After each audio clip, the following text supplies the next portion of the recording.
Oh, yeah. Welcome to Project Arrowhead on this Tuesday, May 8th. Hope everybody's out there enjoying this beautiful weather. I'm flying solo again today. Glenn's got some personal issues going on, and we wish him the best. And our thoughts and prayers are with him. And obviously, Glenn, if you need anything, we're here for you. So, hope everybody's having a great time. Today, we had a viewer that wanted us to talk about wrestling. So, today's show, we're going to talk about wrestling. And I do have to mention that today's show is brought to you by the Lansdowne Pub, Avalon Nightclub, and Vista Lounge, located inside the Mohegan Sun, Uncasville, Connecticut. If you haven't been, why? Yeah, you really need to go. Lansdowne Pub has live music on Fridays from 6 to 9. Saturdays, a live band starting at 10 o'clock. No cover. It is free, and it is a top cover band from New England. We had Bon Jersey last week, and the place was packed. Absolutely great time. And on Sundays during the afternoon, they have Irish music. Avalon Nightclub, New York Bottle Style Nightclub, is open Friday and Saturday nights at 9 o'clock. Very strict dress code. So if you're going to go to the Avalon Nightclub, make sure you dress appropriately. No sneakers or raggedy clothing. And the Vista Lounge, which is located in Wamby Rock. If you have not been to the Vista Lounge, you are seriously missing out. Billy and Jeff do a great job over there. It's got like a planetarium type thing. You look up at the ceiling and you see stars and planets, and it's just a great atmosphere. They usually have a DJ in there, and they also have table games. So you can smoke cigars in there. It's just a great place to hang out. So that's the Lansdowne Pub, Avalon Nightclub, and the Vista Nightclub, located inside the Mohegan Sun, Uncasville, Connecticut. Keith, you with us today? Yes, I am. I'm on the computer here trying to share it out to you, unless you shared it to your page already. No, sir. Okay, I'm working on it. No, sir. Look, I'm on my little mini mic stand. Wow. This has got to be the most advanced microphone we have in here. And yes, Project Arrowhead is brought to you by Dunkin' Donuts. And United FM Radio. We do run on Dunkin'. Show everyone my mini mic. He's got a mini mic, literally. There's the stand. So when he's on his knees, he can still talk on the mic. Oh, my God. that was horrible. Yeah, but you left yourself wide open for that one. No, you're being inappropriate. I am not being inappropriate. We're going to have sanctions for that. I didn't say you were doing anything inappropriate. Right. I just said, well, you heard what I said. Sanctions. Yeah, sanction this. I don't know. I'm trying to be appropriate. But I'm on this microphone until I get it shared out to, like, the other places, so. Okay. So you're going to be on your own for a minute. I'm going to be on my own for a minute? Yeah. Yep. All right. You should start singing a song by Bon Jovi, On My Own, On the Road Again, On My Own. I forget how it goes. He doesn't sing On the Road Again. What in the hell are you talking about? On the Road Again. Oh, On the Road Again? No, okay. On the Road Again is Willie freaking Nelson. Okay, there's another one where Bon Jovi sings about being alone again or something. Okay. I don't know. I'm getting all confused. I'm trying to do 10 things over here. Roger. So. Hey, Brian, how you doing? So, we're going to talk a little bit about wrestling. And if you want to call in and ask your questions or discuss something, studio number is 860-626-5193. 626. No, I'm sorry, area code 860-626-5193. And we actually have the phone patch working at 100% now. Oh yeah, brand new phone patch. We're cooking with gas now. Complete upgrade. So, somebody asked what my opinion was of wrestling. Personally, I love it. It's an escape from reality. I love watching it. I've watched Monday Night Raw since it came on, and I grew up in what I call the cartoon era. Now, Keith, Brian Herwig said hi. Hello, Brian. I'm over here somewhere behind the big black curtain. So I grew up in what's called what I like to call the cartoon era. Now, let me explain what I mean by the cartoon era. I started watching wrestling right when the red and black superhero of Hulk Hogan really took off. I remember watching that, and the funniest thing was it happened. It was a Saturday morning. I mean, it just shows you how far wrestling's come, because you don't get matches of this caliber unless it's on a pay-per-view or Monday Night Raw. This was on Saturday morning wrestling, and it started out with Bob Backlund wrestling the Iron Sheik for the WWF title. WWF at that time. The Iron Sheik put Bob Backlund in the camel clutch, and Bob Backlund's manager, Arnold Skolin, ended up throwing the towel in and ending the match. And the Iron Sheik, who was one of the hardest working people in the wrestling industry, became the WWF champion. Okay, like I said, the cartoon era. And I only say the cartoon era because it was the good versus the bad, but it was, some of the characters they came up with in some of the outfits, and I'll get on that more later. So, with the Iron Sheik winning the WWF title, in comes Hulk Hogan. This is back when he came in with Eye of the Tiger, before he even had his real American theme. So the match is all set up. Hulk Hogan versus the Iron Sheik. And we all know what happened. The big kick, the leg drop, 1, 2, 3. Hulk Hogan is now WWF champion. And he would stay WWF champion for quite some time. Hulk Hogan's matches were pretty much all the same. He'd come out, flex a little bit, rip the shirt off. He'd have the advantage at first. Then the bad guy would get the advantage. He'd hit Hogan. Hogan would start with that shaking and excuse me, start with that shaking and running around the ring, and then give him the big finger.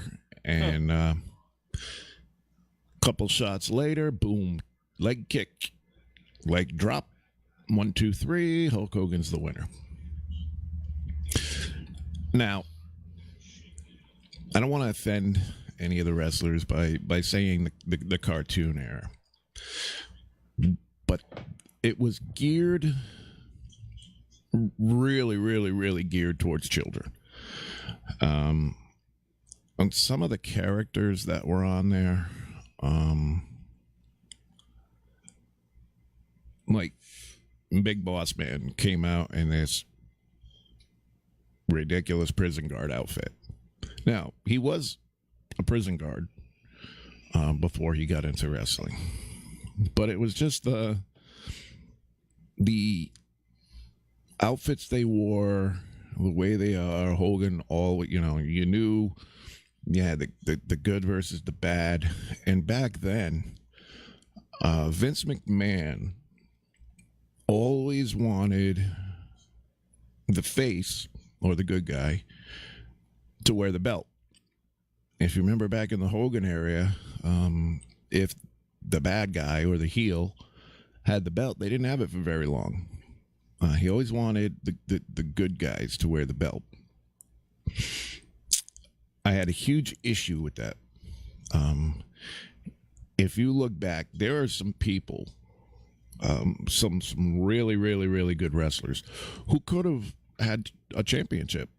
The first one that comes to mind, who happened to be a friend of mine, was Roddy Piper. Roddy Piper was the man.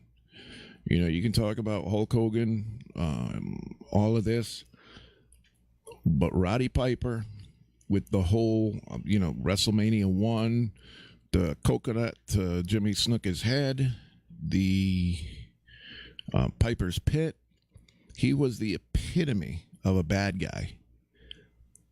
And he generated so much heat that he very well, they could have put that strap on him and he could have taken the ball and ran with it. He would have been fantastic. Another one that comes to mind, Jake the Snake Roberts. Jake had some really good matches, but he was never given an opportunity to wear a belt.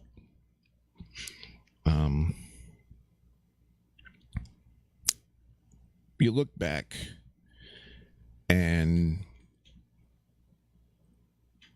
they didn't complain.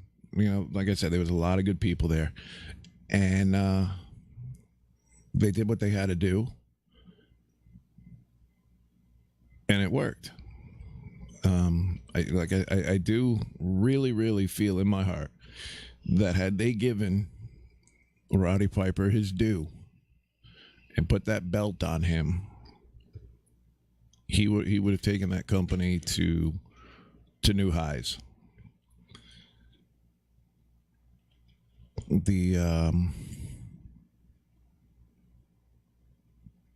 trying to think of what the next generation. Okay, that came after Hulk Hogan decided he wanted to go do movies and whatnot. So he had extended leave of absences. So they had to find somebody to take over the championship runs while Hogan was out. But you knew as soon as Hogan came back, he was going to get the belt.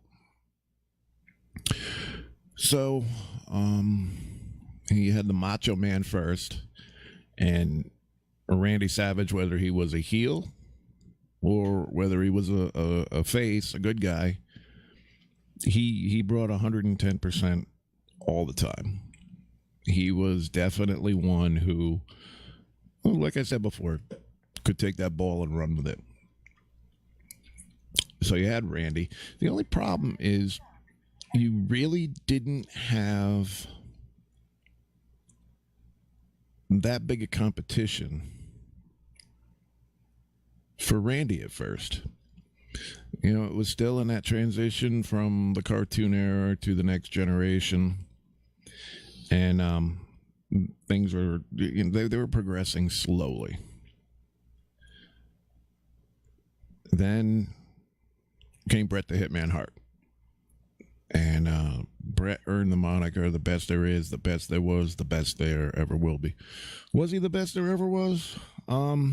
He's up there. He's definitely in the top 10. And some of his matches were really good.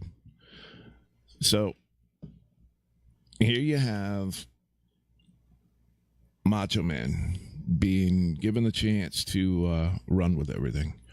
WrestleMania 4, they had the tournament for the WWF title. It came down to Randy Savage against the $1 Million Man, Ted DiBiase. There's another one. You could have put the belt on Ted DiBiase. He worked really hard. He would have been another one that could have taken that ball and ran with it. People love to hate him. So you could have put the belt on the Macho Man, on the $1 Million Man, Ted DiBiase, and everything still would have been good. During that match, Andre the Giant, who at the time they had turned into a heel, was interfering in the match. Elizabeth runs to the back. She grabs Hulk Hogan. Referee's not looking. Hogan jumps in the ring, hits Ted DiBiase with a chair. Macho Man jumps off the rope. Boom, boom, boom. 1, 2, 3. Macho Man's the new champion. But you could see it. You could see it coming. He's given a lot of attention to Elizabeth. So right as soon as he won the belt, you knew it was only a matter of time before Hogan and Macho Man went at it. And WrestleMania 5, here's your main event. Hulk Hogan versus the Macho Man. And we all know who won. Hogan got the title back.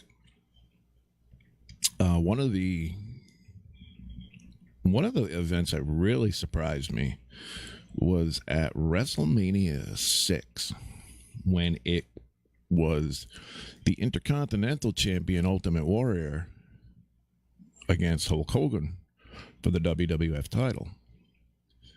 I didn't think there was any way possible that the Ultimate Warrior was going to become WWF champion. You know, he already had the IC belt. He was ready to go. And lo and behold, I believe Hogan had another movie. So, boom. Ultimate Warrior becomes the WWF title. Macho Man's a heel. He bounced back and forth like a yo-yo. He was being a fan favorite. Next day, he's back to being a heel. Well, he won King of the Ring, so he became King Macho, and he paired up with Sensational Sherry.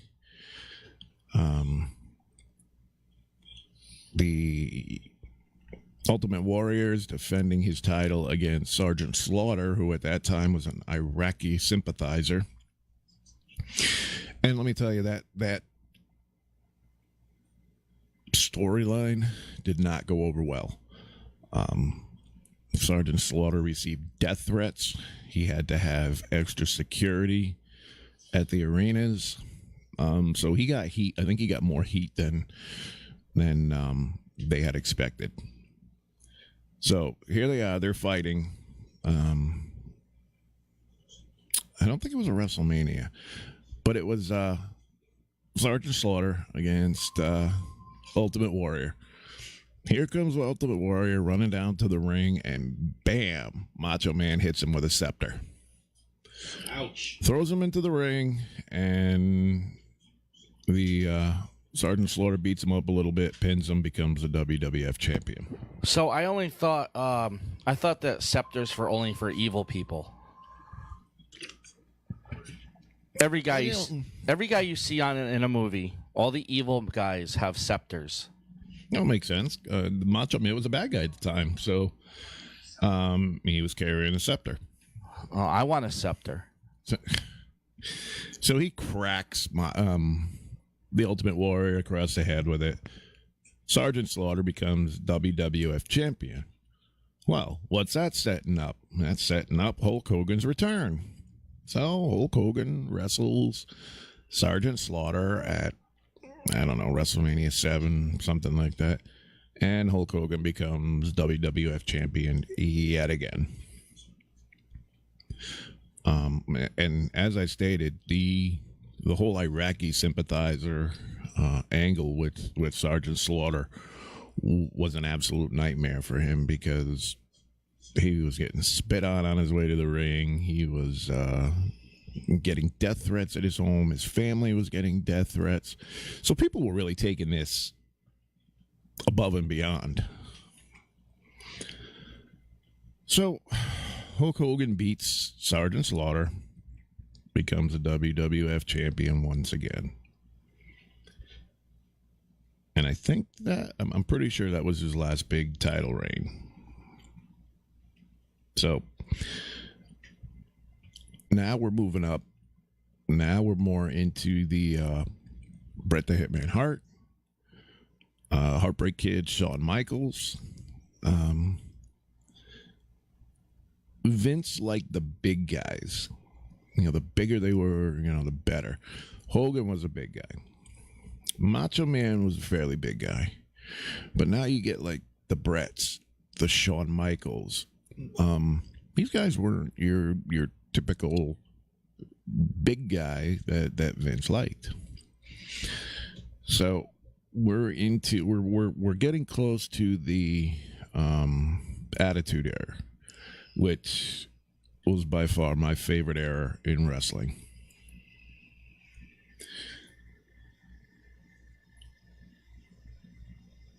You all right over there? Huh? I said, you okay over there? Why? No, that's just I'm hearing noises over there. What noises? Well, if I knew, I would say. Oh, I think I might have bumped the table a couple of times. Oh. Sorry. It's all good. Well, everything's shared everywhere, so. Sweet. So, with that comes Scott Hall with his Razor Ramon character. Kevin Nash with his Big Daddy Cool Diesel character. This was the end of the Next Generation. They were doing good. Diesel had a run as WWE champion. The Undertaker was just really starting to kick in. Scott Hall, Razor Ramon, he had a good run as Intercontinental champion. And things looked like they were going pretty good. And then enters Ted Turner from WCW. What does Ted Turner do? Ted Turner starts throwing these huge contracts at wrestlers like Scott Hall, Kevin Nash, Macho Man Randy Savage, Bret the Hitman Hart. Later on, we'll get to that, and what they call the Montreal Screwjob.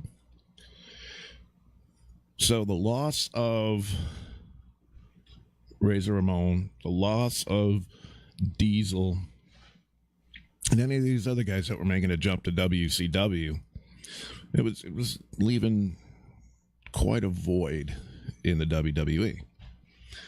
Now, I liked WCW also. The Four Horsemen, Ric Flair, they had some really good matches over there. Sting, Diamond Dallas Page, they had some good matches. They had some good wrestlers. This guy called Steve Austin came along in WCW. He formed a tag team with Brian Pillman. They were called the Hollywood Blondes. They had a couple good runs as a tag team. Then they went on their solo careers. And Eric Bischoff, who was in charge of WCW at the time, said that this guy Steve Austin was nothing better than a mid-card wrestler. And that he'd never be anything better than a mid-card wrestler. He just didn't have what it took. So he's sitting home one time, and he gets a text message. Eric Bischoff fires him via text message. Okay, whatever. So within, I think it was a day or two of being fired, he gets a call from ECW. Now, ECW was a local promotion out of Philadelphia, Extreme Championship Wrestling, that was run by Paul Heyman. When they say extreme, it was extreme. It was amazing. Some of the stuff that they did, I don't know how nobody got killed. So Stunning Steve Austin goes to ECW. He has a pretty good run. Nothing to write home about. Nothing extraordinary. Gets a call from Vince McMahon. They bring him in, and they're gonna go back to like the cartoonish thing. He's gonna come in. The $1 Million Man is gonna be his manager. They're gonna give him the $1 Million belt, and his name's gonna be the Ringmaster. And he thought that was the dumbest idea, dumbest thing he's ever heard of. But he needed a paycheck. He's in the WWF. He says, okay. So he starts off. He's got a good run as the Ringmaster. Now, at that time, he still had some blonde hair. And one day, he approached Vince. And he had been at home, and his wife had made the comment of something along the lines of drink your tea before it gets stone cold. Well, bells went off. He's like, Stone Cold. I like that. I want to be Stone Cold Steve Austin. So he meets with Vince. Vince came up with these really stupid ideas of what to call him. And he looked at Vince. He says, Vince, I want to be called Stone Cold Steve Austin. So at first, because it wasn't his idea, Vince was like, well, and he says, all right, we'll give it a try. So he became Stone Cold Steve Austin. And he came up with this attitude that, I mean, it fit. It really fit. And during the King of the Ring, he was wrestling Jake the Snake Roberts. Jake the Snake Roberts at that time was his character was supposed to be born again. He was Christian and all this and that. Well, Jake got destroyed. Steve Austin destroyed him. So he's going up for the coronation as King of the Ring. And he came up with this promo that just changed the face of the WWE, WWF. He's shooting. He's doing a shoot, right? Off the cuff. He came up with this. You thump your Bible, you talk about your Psalms, you talk about your John 3:16. Well, Austin 3:16 says, I just whooped your ass. Nobody knew how much that was going to take off.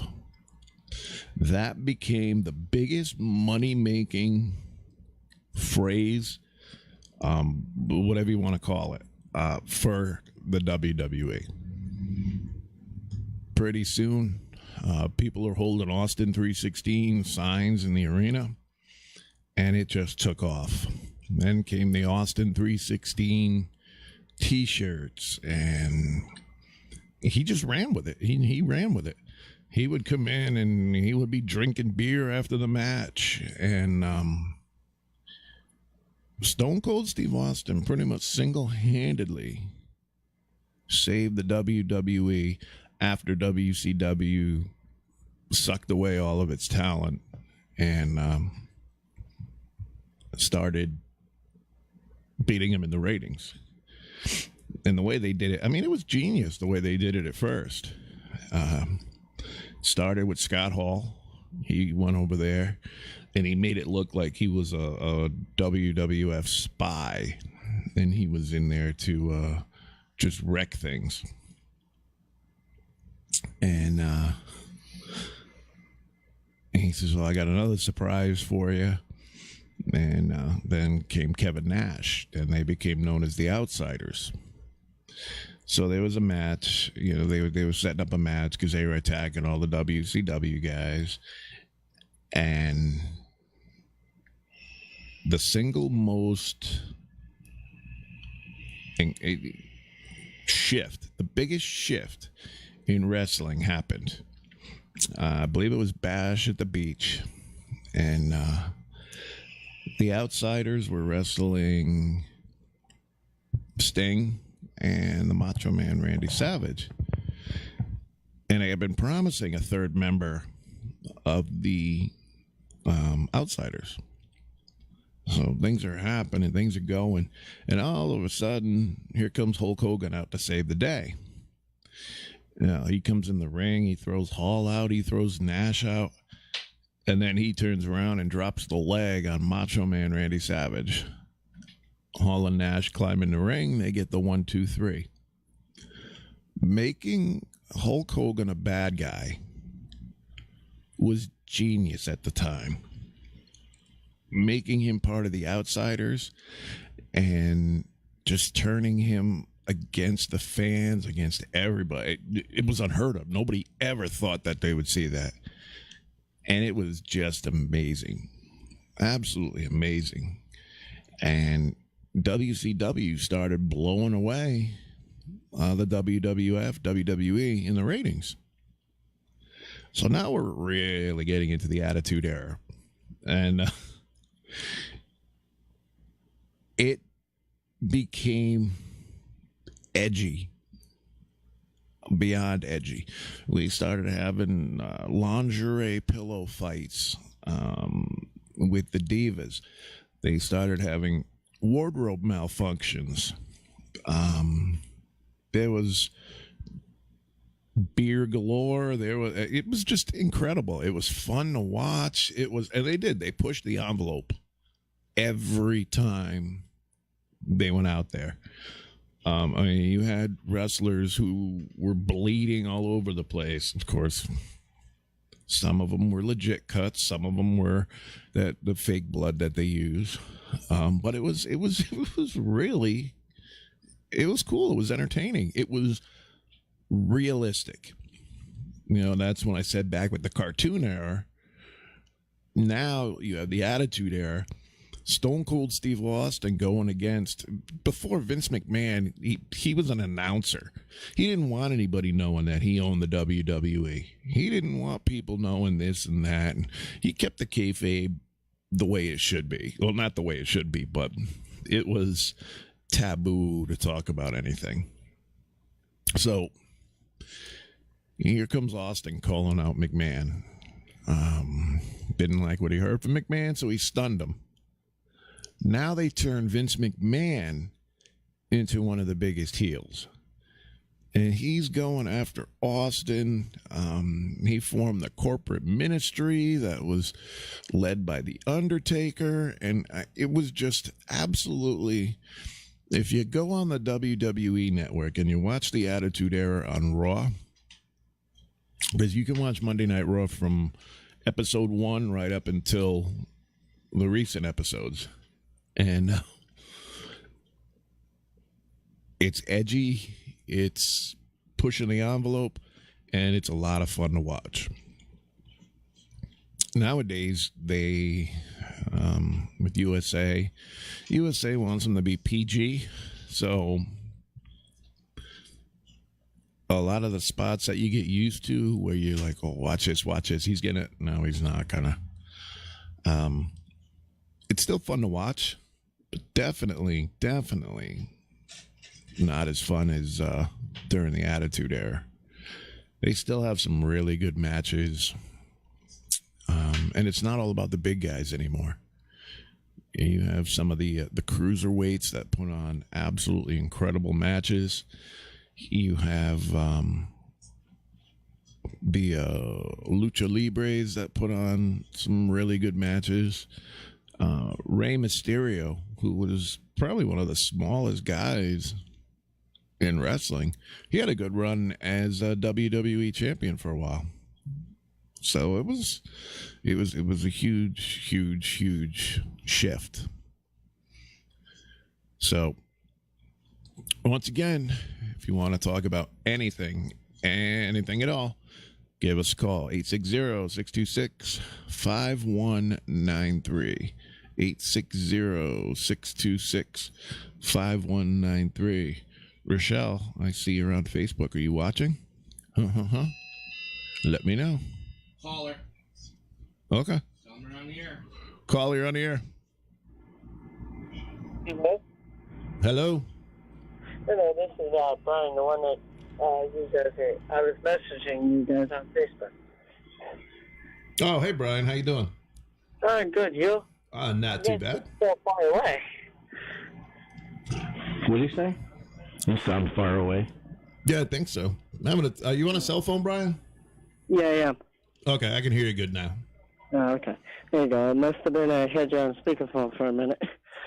Yeah, sorry about that. Oh, that's all right. Can you hear me okay? Remember, yeah. Okay. Keith, you remember who I am, right? Brian? Yes.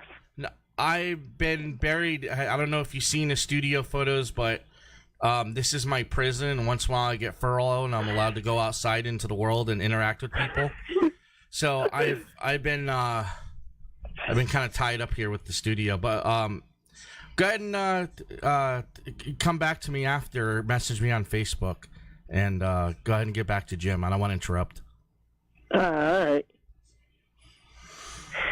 Jim, you were talking about wrestling, right? Yep. Did you ever been to an WWE match before? Oh yeah, I was at WrestleMania 10. I don't remember if it was 10 or 11. It was at Hartford Civic Center, and I've gone to numerous Raws, numerous SmackDowns. They do have them over here at the casino every once in a while, and if I have the night off from work, I'll go and check it out. Yeah. You guys are recording at the Mohegan, right? Yeah. Yep. Okay.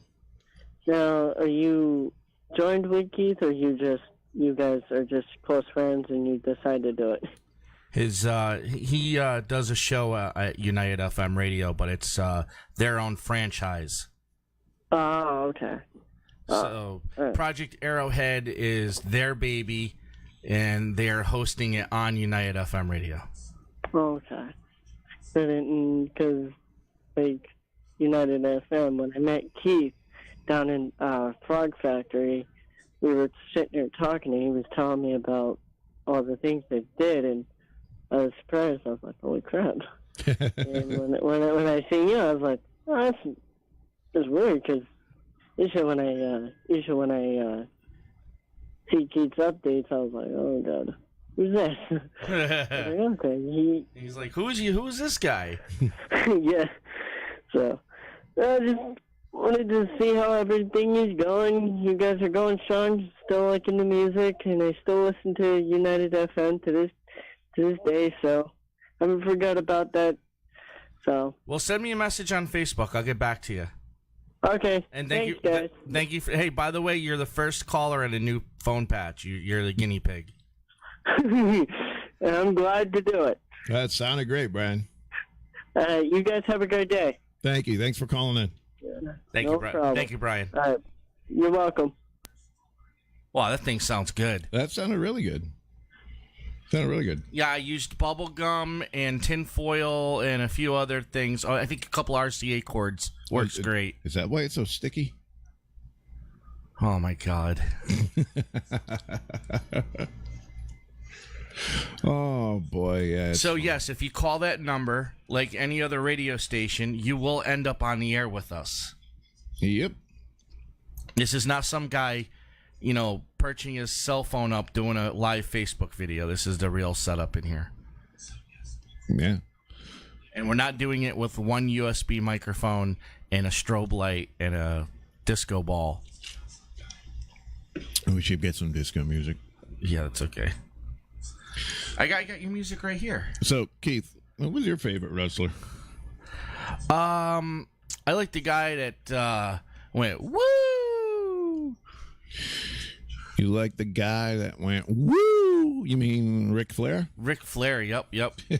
Yeah, he always seemed to chew off more than he can. Okay, I'll be right. Bite off more than he can always chew? seemed to bite off more than he can chew. Oh, He always he would talk about your crap and get his butt whipped. that's why he had the 4 horsemen to protect him. Oh, you mean his goon squad? More, yeah. The Four Horsemen are probably the most prolific team in wrestling, and oh yeah, they would come down and just they'd annihilate anybody. I just when there was nothing to do and I was bored out of my mind, that WrestleMania took me somewhere else. It made me forget about the fact I was bored, and I used to sit there and watch. It was like maybe they should do it. It reminds me of General Hospital. It's like a drama of some sort, like a sketched out drama. It's a male soap opera. Absolutely, you're absolutely right, and that's pretty much what it is. It's a male soap opera. And what they should do is have like all those wrestlers play different characters on General Hospital and see how that turns out. But you know what? I say that, but there are just as many women that go to wrestling as men. So I call it an escape from reality. Yeah, that's exactly what it is. That's exactly what it is. It's pretty cool. And then when you see someone jump off a 10-foot ladder onto someone laying across the table, I've always wondered, like, you can't defy physics. What would happen if one of those table rungs or something didn't break right and you got impaled with a piece of table or something? I've always wondered what would how come it's got to be like those tables have to be designed to break or something, because if it doesn't break right, you end up with a splinter off of something, and one of your wrestlers are getting impaled. Well, it could happen. It could definitely happen. And they've had accidents happen in the ring all the time. I remember one day when they were fighting outside the ring, and it was Ric Flair and the Nature Boy. Ric Flair is the Nature Boy. No, who's the other guy there? The Slim Jim guy. Macho Man. Him and Macho Man got into some type of pissing contest, and next thing you know, they're flying off the ring, and Ric Flair got thrown into the stand where all the announcers are at. Mm-hmm. They have all the monitors. He just like smashes them on top of all this equipment. Right. And I'm like, oh well, there goes about $10,000. Oh yeah, they're breaking equipment left and right. Yeah, I remember when they were at Mohegan Sun, when WWE was at Mohegan Sun. Mm-hmm. Do you know what I accidentally did? No. Okay, I didn't even know they were there.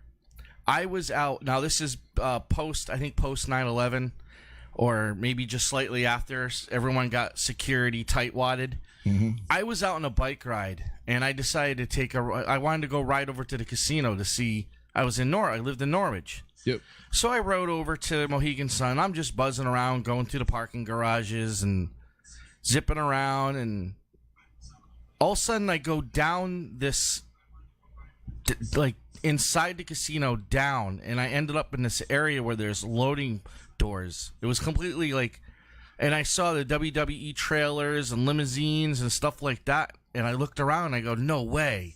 I'm like, this has got to be the back end to the stage. So I saw limousines. I saw the WWE trailer that with all the the guys, the producers and stuff that's inside that trailer. Mm-hmm. I saw them, and then I saw some security guards looking at me, and then I saw myself jumping up into 10th gear and getting out of there like a bolt of lightning. Now, where was this? Was this at the Mohegan Sun? Yeah, it was at Mohegan Sun. Yeah, somehow I was zipping around. I was on a mountain bike zipping around like a bat out of hell, and I zipped down into that area, and I can't believe that I got in there. Like, could have like locked up my bike and took it a walk around. Wow.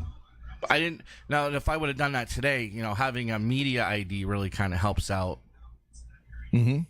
But yeah, I didn't see any wrestlers or anything, but I happened to see, the producer's truck and the big. It's like a mobile studio in a trailer. Yeah. Yep.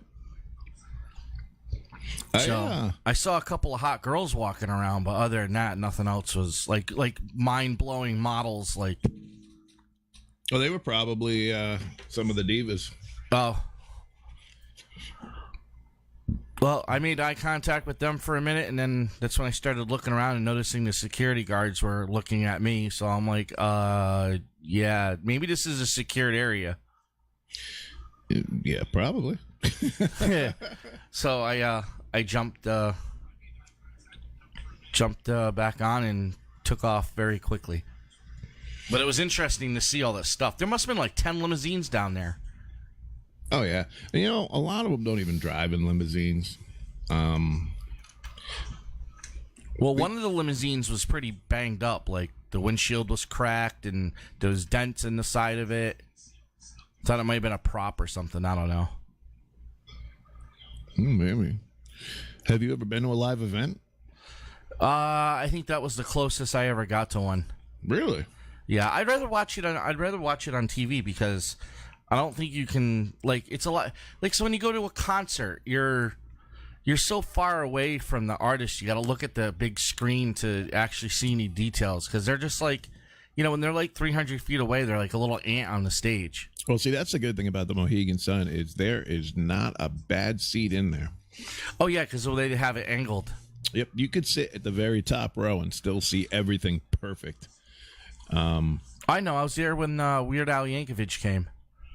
Oh, yeah? I Yep. saw Weird Al. Yep. Yeah, good old Weird Al Yankovic. He puts on a great show. His movie UHF Yep. was what kind of helped conceive this station. Really? Have you ever seen the movie UHF by Weird Al? Or Weird Al starred in it? You just asked me that. Yeah. Okay. So we're talking about, you got, the Channel 8, that's a bunch of nose stuck up in the air a-holes that think they're all high and mighty. And then you have U62, which is the station that Weird Al's uncle had in his, he was owning it, but it wasn't doing anything. It was dying. Right. And then somehow... trying to be forced out by the big corporate guys. Right. Well, the big corporate guy wasn't even paying attention to U62 because it was just a crap station. Yep. And then Al's not a non-judgmental person. He's humble. And he ended up getting the best TV crew in there, the best producer, the best cameraman, because he's humble and non-judgmental of people. And he gave people opportunities that normally others wouldn't have to get on a broadcast microphone or in a radio station or in a TV station. And that's pretty much the mission of United FM Radio. We are here to give people an opportunity to get into broadcasting and have access to equipment that they otherwise wouldn't have. The only thing I ask is that they help me provide content for my station. Mm-hmm. So that's I'm not here to self-glorify. I'm here to work as in unity with other people to build content for broadcast. Right. So that's why I like that movie. That's why I like the whole the social message it puts out. Mm-hmm. And that's what kind of like that's where the whole United FM, UFM, U62, So that's why we stuck with the United FM. Or sometimes we call it UFM. It's short. We're thinking about, well, I can't say on the air what our plans are because that's kind of like trade secrets, but we got some stuff going on. Roger. So that's what, I'm not even talking to the front of my mic. I set it up earlier to be sideways. Okay. So, yeah. So that's why I built this enormous room packed with, what is it got to be like 11, 12 computers in here? Yeah. One of my friends from another radio station over there in Ledyard came in here and saw the studio, and she said, "Holy crap, Keith, you have more equipment than what we have in 2 radio stations."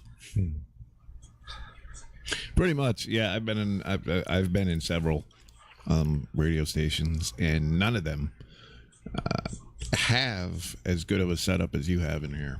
Yeah, well, I'm trying to work on the furniture and stuff like that. As you saw, we have a brand new console in here. So, and then we're going to be working on that side. We're going to be working on lighting, better lighting. You got to use the green screen during your last show, but it proved unstable a little bit. So I'm working on getting some sponsorship so we can get some nicer cameras. So we're aiming to get some Microsoft Life Cams or some type of 1080p cameras, because the cameras I have in here now are kind of crap. But this is all run off of me and Melissa's budget. Right. Well, I mean, I think the cameras look pretty good. Wait until I get the Life Cams in here. You're going to be, oh, man. The green screen will be flawless. So that's why we can only run one camera on the green screen, is because of certain settings or something. Something's weird. So it's just a matter of time, and you guys will be looking like unbelievable on camera. And then we're going to have a fold-up table where you guys can sit at the table and be on camera instead of the desk. Oh. Yeah, we're rebuilding this whole room. This where I'm standing now, which you can't show on camera because the cameras are fixed. Yep. The whole new console, like if you go to United FM, Facebook.com/United Radio FM, there's a video at the top of the page. It shows you this huge console. That's phase 1. Phase 2 is going to be the desk area where you're sitting at. It's going to be more compact, more studio-like. And phase 3 is going to be the back of the room. Phase 2 is the I'm sorry. I have not had a lot of sleep. I've been so busy in technical work that I'm surprised I'm not giving you the coordinates to the 5th dimension right now. I could really use those. Yeah. Hey, we have a guest on next week. Did I tell you? On phone? Yeah. Oh, yeah. Well, hey, you don't have to worry about the phone patch anymore since it's, obviously working 110%. She is the manager of Ghosts and Girls Paranormal. Where's that from? Oregon.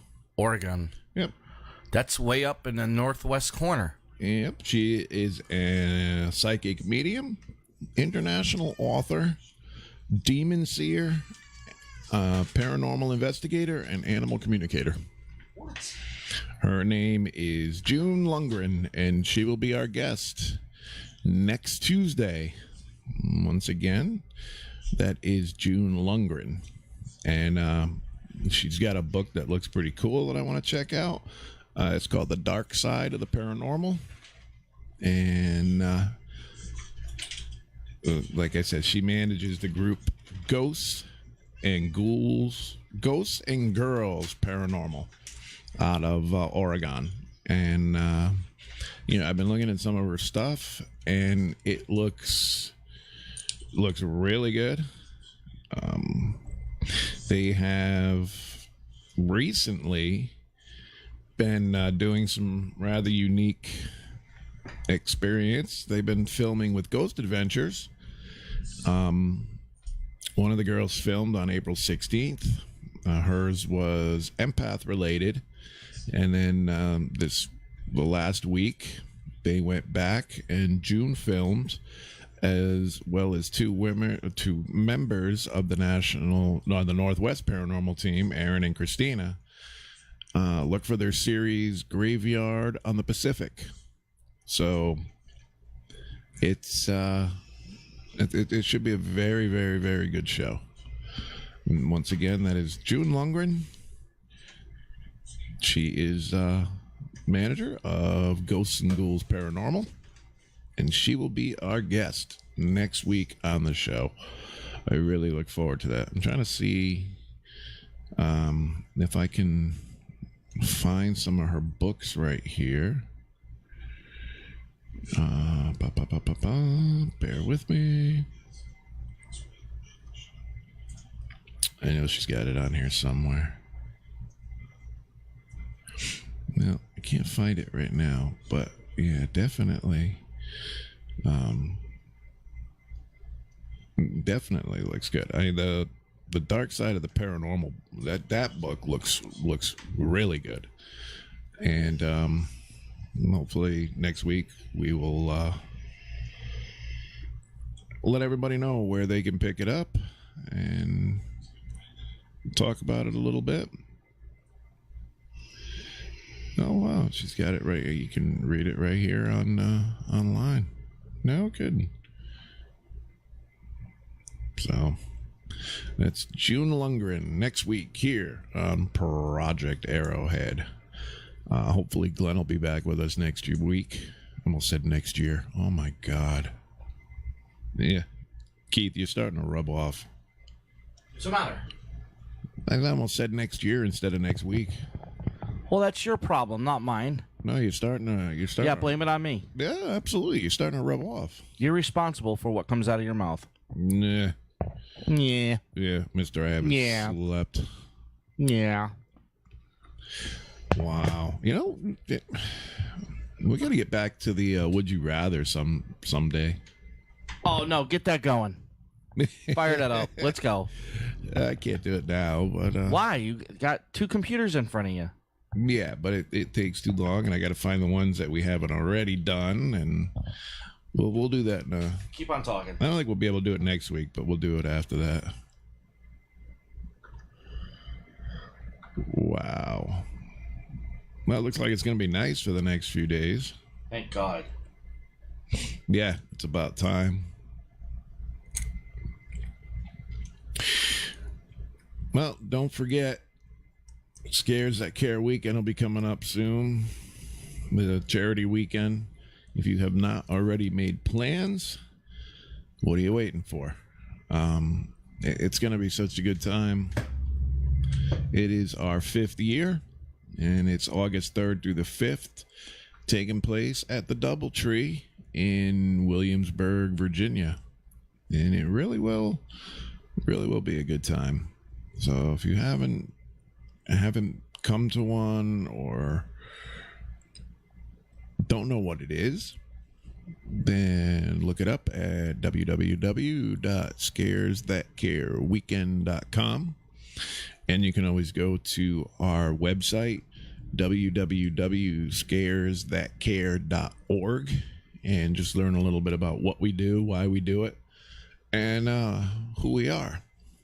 And let me see if I can pull up some of our guests that will be appearing this year. It's gonna be a good year. If you're a Sons of Anarchy fan, oh yeah, stand by, because they will be doing a photo op with the Sons of Anarchy, and it's gonna be good. I know Kim Coates is gonna be there, and let me see, I'll pull it up here. We do have a lot of really good guests, and all proceeds go to help the families.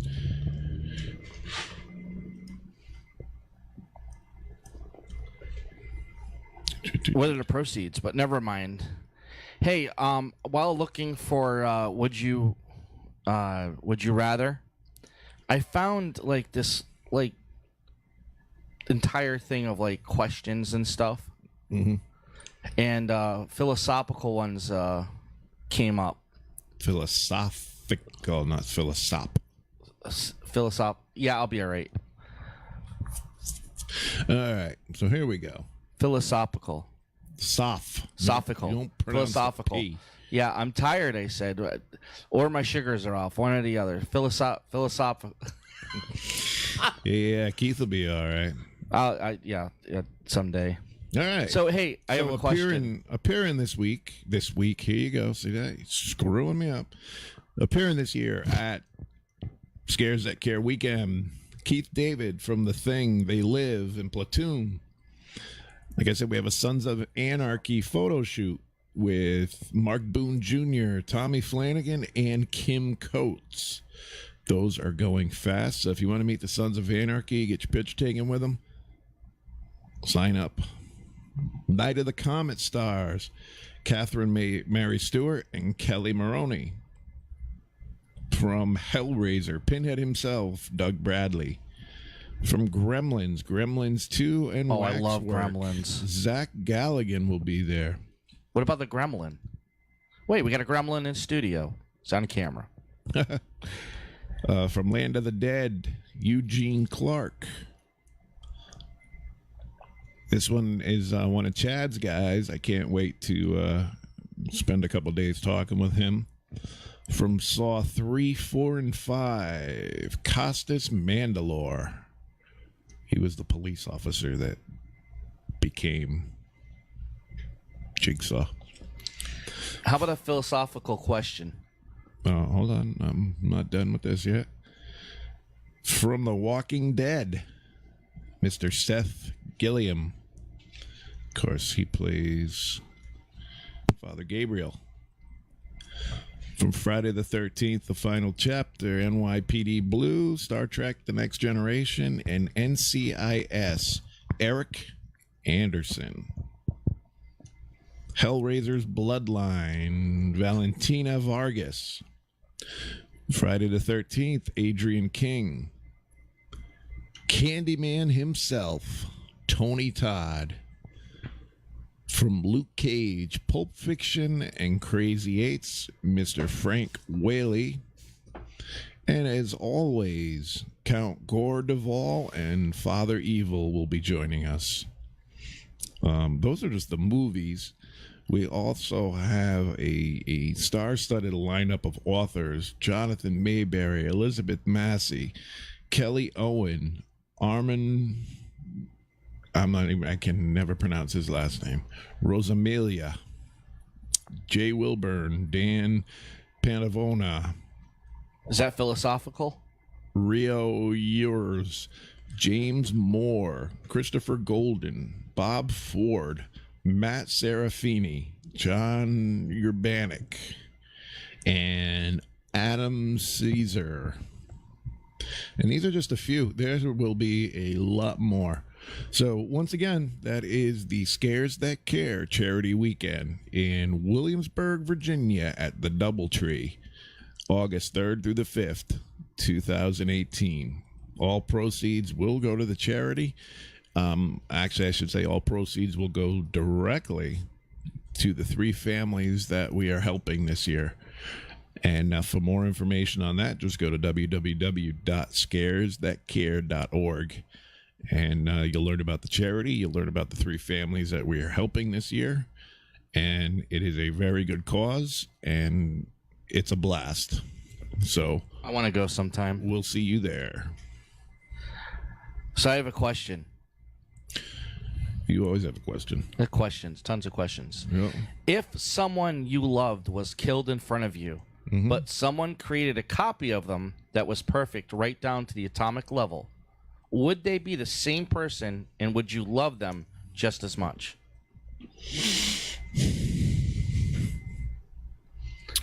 What is that smoke coming out of your hat? Wait. Go ahead, try to answer that.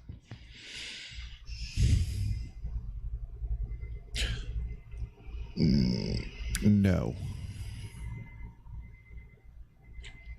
No? Even if they were just the exact same person? No, because the bond is more... you don't really love somebody for the outside. It's the inside. It's, you make that emotional connection, and it's all about their heart and soul. So even though it would be a replica, it still wouldn't be the same. Interesting. What about you? Well, if you think about it on a logical level, it's the exact same person with the same exact feelings and emotions. But it's not the same person. An exact copy down to the atomic level. That's the atomic level.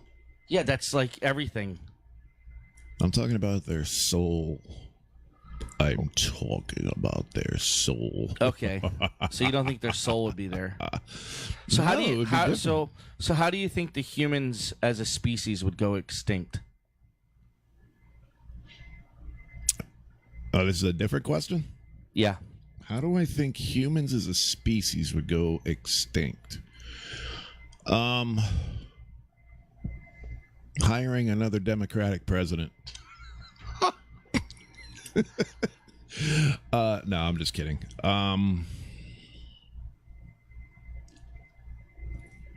Probably the same way as a dinosaur. Like a comet collides with the Earth. It would have to be something of epic magnitude like that would just destroy the planet. Got another good one here. So, and by the way, anyone listening right now, if you want to call in 860-626-5193, I could ask you some of these questions. Or you can ask us questions. And you'll end up on the air with us. Well, anyhow, if a child... All right, so this is another question. Yep. If a child somehow survived and grew up in the wilderness without any human contact, how human would they be without the influence of society and culture? It's a dumb question. That's a dumb question? It's a dumb question. How human? They're human. They can't get any more human. If you're a human, you're a human. So a human is a human, even though if they have no contact with other humans. That's like saying, if a dog is born out in the woods, how much of a dog are they? They're a dog. If Okay. a human is a human. Is that an answer or your opinion? That's an answer. That's a fact. They're human. Will religion ever become obsolete? No. No. There are so many different religions. It'll never become obsolete. Another question. If you could teach everyone in the world one concept, what concept would have the biggest positive impact on humanity? Empathy. Yeah, which the world seems to lack a lot of. Mm-hmm. You know, you have psychopaths and you have sociopaths. Sociopath, yeah. Mm-hmm. I watched a documentary on sociopaths. Mm-hmm. And they said in this documentary that most of your successful people are absolute sociopaths. I can see that. So do you think Donald Trump is a sociopath? Do you think he's got any feelings? Of course he's got feelings. Sometimes I don't know. I have a hard time. He's not a friggin' robot. Everybody's got feelings. He's got feelings. Yeah, but according to scientific research, sociopaths don't have feelings. There are humans that don't have feelings. If you think that everyone's got feelings, you need to do some research. There are documented people who don't have feelings. Yeah, but it's very rare. It's rare, but a lot of them are successful businessmen, believe it or not. A lot of them are successful lawyers that have a trophy wife and a big house, and yet are out sleeping around, especially in Mystic, Connecticut, which could be a whole nother story. I don't understand some people. I have a friend that's dealing with some stuff, and she's telling me some interesting stuff, and I did some research on it, and come to find out she's dealing with a sociopath. Okay. Am I saying it right now? Yeah, well, let's not throw her dirty laundry out here. Well, I mean, All right, I didn't say who or where. You got another question? Yeah. If suffering is a necessary part of the human condition, what would people who never suffered be like?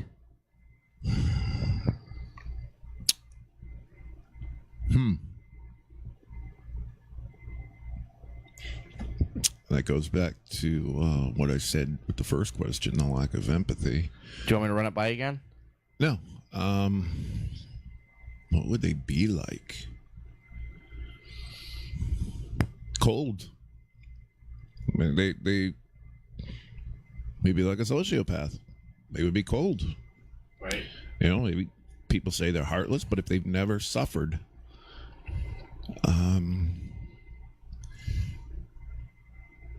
there would come a time in their life where they would have had to suffer something, and they would be totally lost, no idea how to handle it. But people that have never experienced any kind of suffering in their life, they're just absolutely oblivious, I would say. And by the way, I am on this website called conversationstartersworld.com. That's conversationstartersworld.com if you want to go and check it out yourself. They've got 350 good questions asked, 250 conversation starters, would you rather questions. Oh, there they are. I've been looking for those. All right. So what else you got? Let's get some questions going here. These are good. So, would you rather be able to see 10 minutes of your own future or 10 minutes into the future of anyone but yourself?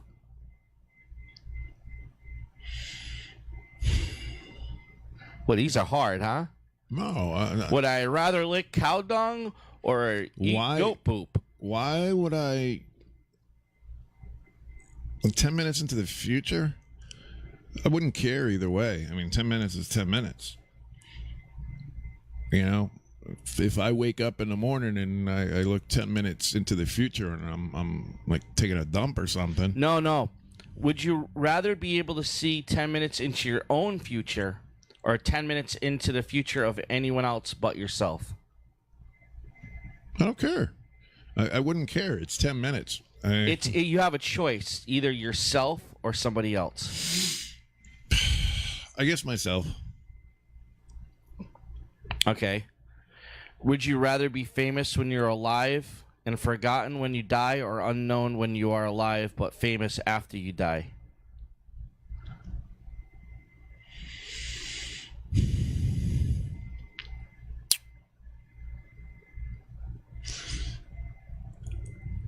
I'm the type of person, I don't look for accolades. So I'm guessing just normal while I'm here and famous when I'm gone. These are difficult questions. Not really. All right. Here's a real deep one. Would you rather accidentally be responsible for the death of a child or accidentally be responsible for the death of 3 adults? Skip that one. Skip that one. Skip that one, okay. Would you would you rather your shirts be always 2 sizes too big or 1 size too small? Too big. I hate having tight clothing on me.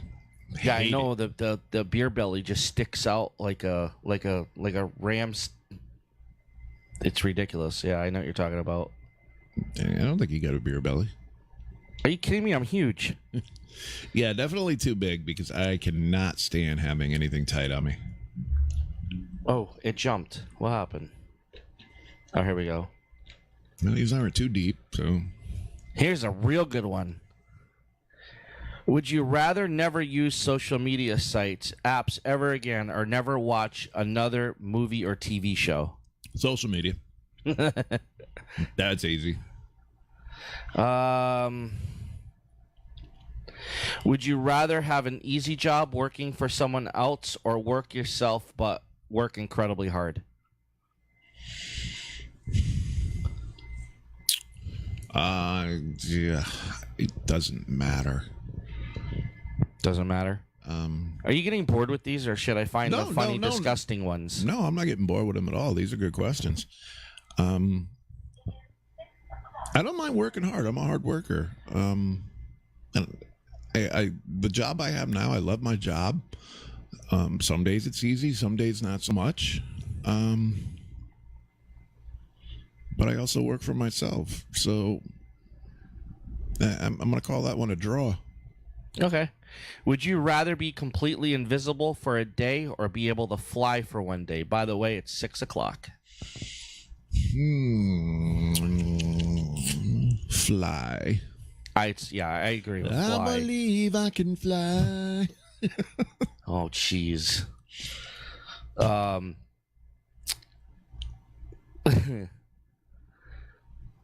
Would you rather be locked in a room that is constantly dark for a week or a room that is constantly bright for a week? Why am I locked in the room? It doesn't say that. It's locked in a room because you're on the air with Keith Much, and you just couldn't answer the question the first time. So I guess I threw you in the bathroom and I guess locked the door. bright for a week. Where? I guess bright for a week. How would you sleep? I can sleep. Okay. Would you rather be poor but help people, or become incredibly rich by hurting people? Poor and help people. Okay. Okay, here's another good one. Would you rather live without the internet or live without AC and heating? Internet.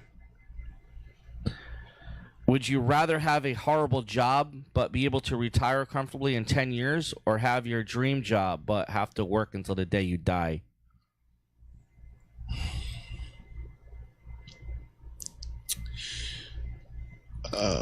Good question, huh? Yeah. First one. First one, okay. Mm-hmm. And if you want to go ahead and pick up on something, I'm going to search for some different ones. Oh, man, if you got to search, then we might as well wrap it up because we're already over the time. Oh, I had trivia questions up, but okay. Mm-hmm. See that? All right. Well, Is that time already? it is that time already. Oh, that passed by real quick. I wish Glenn was here. I miss Glenn. Yeah, Glenn, if you're listening, buddy, we're thinking about you. Hopefully everything's going to work out, and we'll get you back here next week. Seeing June Lundgren will be on next week, and it should be a really good show. So, until next week, you guys take care of yourselves, be safe, and I'll see you then. Sorry about that.